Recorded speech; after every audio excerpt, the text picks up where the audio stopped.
島っていう選択肢はある意味ずっと私がものづくりを続けていけるその環境であったり方向性なのかなっていう。この島でちゃんと生活したいなと思っていて、でそれは多分どこの島でもなくて、やっぱこの手島っていうのをちゃんと、島のアイデンティティというかにちゃんと向き合って、でそこできちんと生活をしたいなと思っていて。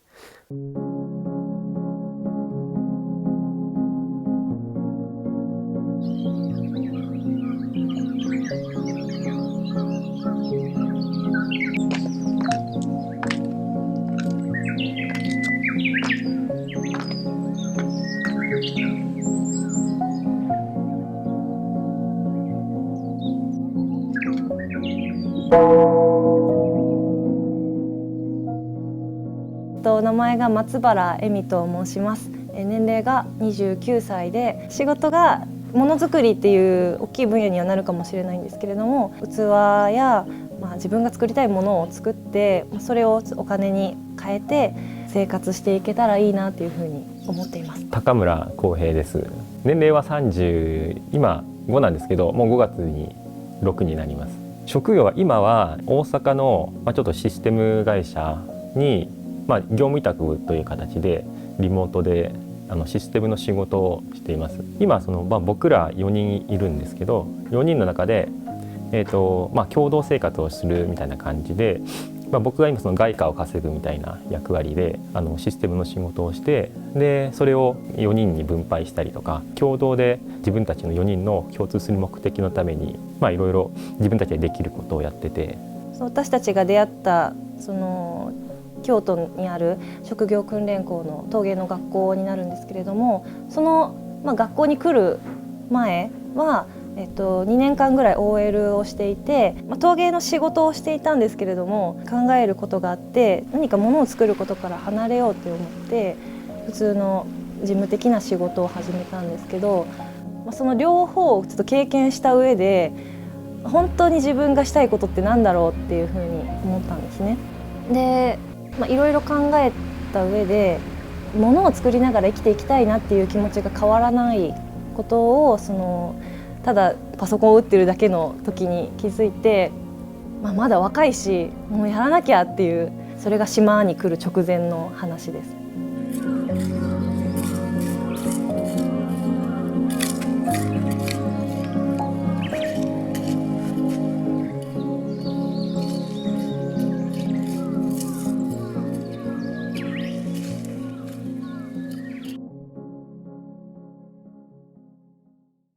今後物を作っていきたいなと思ってるんで、そのウェイトを少しずつ減らしていって、自分がもう陶芸とか建築をやったりとか家具を作ったりとかっていう生活をする上で必要なものを作って、で生きていきたいなっていうふうに思ってます。もともと東京の美大の建築を専攻してて、建築を6年間勉強して、でその後すぐにシステムエンジニアの仕事を6年間やって、でその後に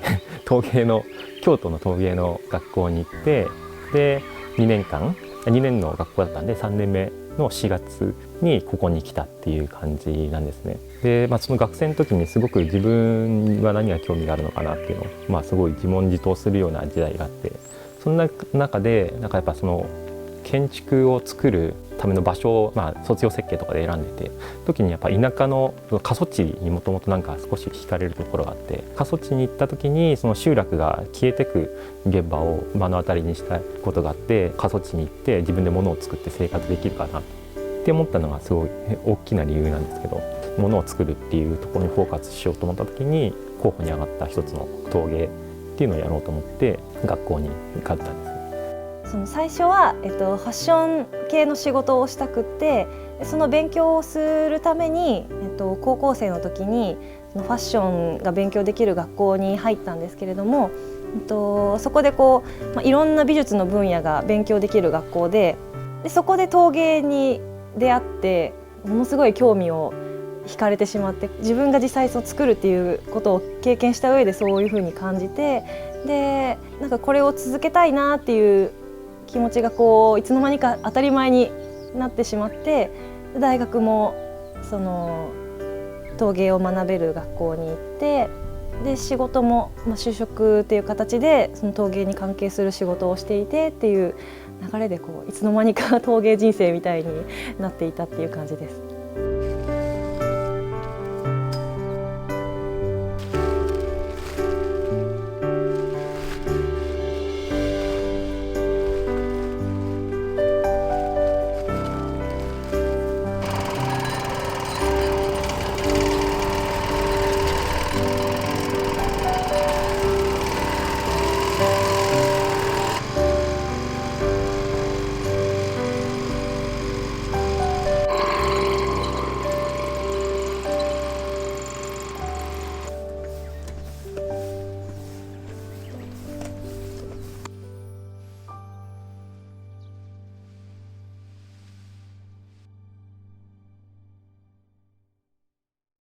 その一番最初は僕一人で行くつもりではあったんですけど、もともとの4人は全員陶芸の学校で出会った仲間で、僕もその手島に出会ったのがその陶芸の学校に行ってる最中で、その学校の中でいろいろ今後どういうふうにするっていうふうな話をいろんな人と話していく中で、その4人のメンバーがすごく共感をしてくれて、で僕から来ないかとは言ったわけではなくて、彼らもその中で自分自身の夢とかやりたいことにすごくフィットするし、でそこに自分たちなりのやりたいことを見つけて一緒にやりたいっていうふうなことを言ってくれて、それはすごく嬉しくって、その京都の学校に行って陶芸の勉強をしながら、仕事を探したいっていう意味で行ったんですけれども、そこでメンバーのうちのもう一人の男の子の松下くんっていう子がいるんですけども、その人に出会ってお付き合いを始めたんですね。で、それが1年生の頃で2年生になった頃にその松下くんと高村くんが、すごく仲が良くって、高村くんの話を松下くんが島に行くみたいな話を聞いて、松下がすごい興味を持ったんですね。で俺も島に行こうと思うみたいな話を聞いて、でもちょっとその時聞いた時は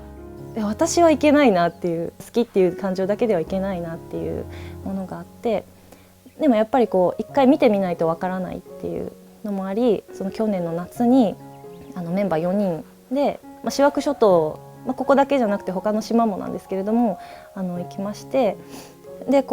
高村くんの話、こういうことをしていきたいって話を聞いて、で島を見て、もう一回自分が何をしたかったのかっていうのを振り返った時に、結局ずっとものづくりを続けていきたいっていうふうに思ったら、京都で職人を続けるっていうこともすごい素晴らしいことだと思うんですけれども、続かないかもなっていうふうに思ったんですね。自分の表現をしたいっていう気持ちの方が強くて、でそれを鑑みた時にどっちの方が将来を見てるかなっていう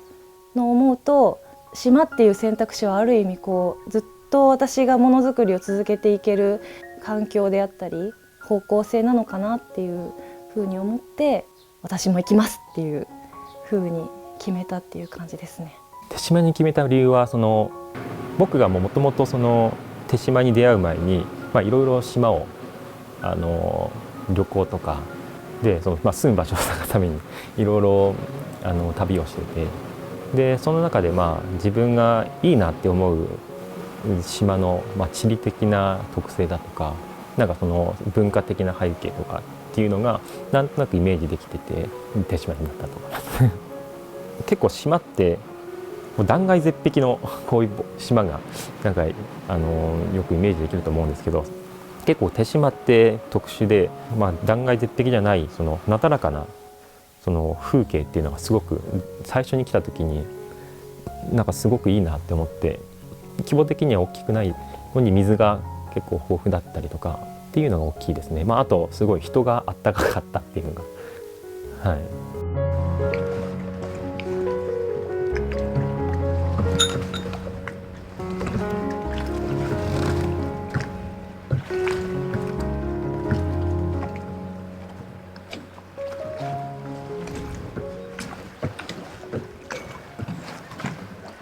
すごい嬉しいっていう言葉をすごいいただいたんですね。来てくれて、その状況が状況だけに助かるっていうのもあるかもしれないんですけれども、それだけでもやっぱ嬉しかったっていうのもありますし、来てすぐに家に招いてくれて、なんかこんなことあるんだっていうすごいこういう人がいてくれるとなんか嬉しいなっていう、それだけでこう来る理由の一つにもなったかなっていう、いい思い出になったっていうのがきっかけでもあります。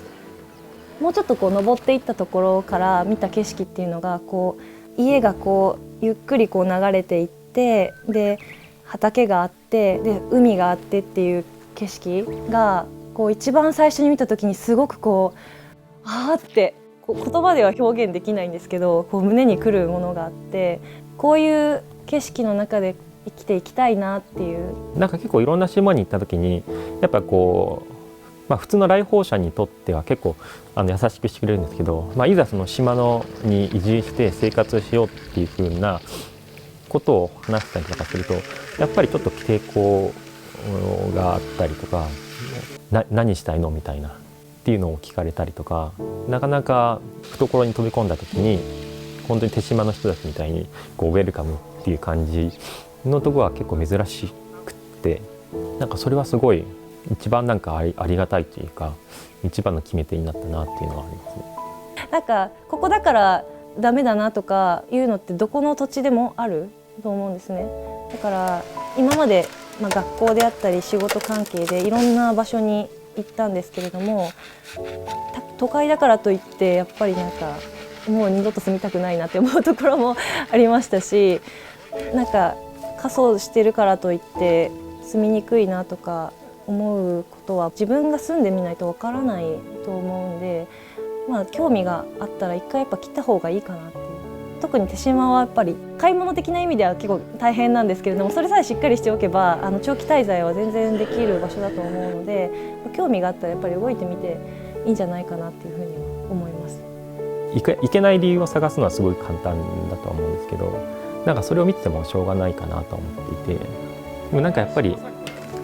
僕らその4人がどうやったらいけるかねっていうのを4人がじゃあどうしたいか、なんかそのやりたいっていうことを示していけば結構周りの人も協力してくれたりとかするんで、まずはなんか行動することなのかなとは思いました。この島でちゃんと生活したいなと思っていて、でそれは多分こうどこの島でもなくて、やっぱこの手島っていうのを、島のアイデンティティというか、なんか向き合って生活したいっていうのが、目標ですかね。生きるっていうことをこう一生懸命向き合いたいなっていう、それはこう畑仕事であったり、今家を作るっていうことで本当に住むってどういうことなんだろうっていうのをこう作りながら見つめ直すっていう機会でもありますし、基礎的な生きることをちょっと勉強したいなっていう、それがこうきっと自分の中でこう生かされてものづくりをまたこう面白くすると思っているので。